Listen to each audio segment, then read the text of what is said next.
بسم اللہ الرحمن الرحیم۔ شروع اللہ کے نام سے جو بہت بڑا مہربان نہایت رحم والا ہے۔ سورہ زحاق کا پس منظر: جب کچھ عرصہ نبی پاک صلی اللہ علیہ وسلم پر کوئی وحی نازل نہ ہوئی تو کفار نے یہ کہنا شروع کر دیا کہ اللہ نے تمہیں چھوڑ دیا ہے، تو تب یہ سورۃ زحاق نازل ہوئی۔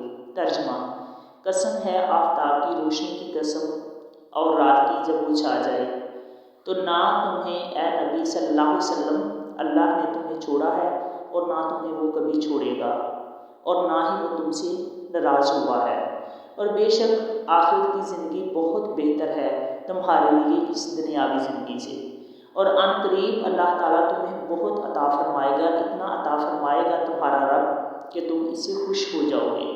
اور اللہ تعالیٰ نے کیا تمہیں نہیں پایا یتیم، پھر اس نے ہی تمہیں ٹھکانہ دیا، اور پھر اللہ تعالیٰ نے تمہیں ناواقف دیکھا تو پھر اسی نے ہی تمہیں سیدھا راستہ دکھایا، اور پھر تمہیں پایا تنگ دست تو اسی نے ہی تمہیں غنی کر دیا۔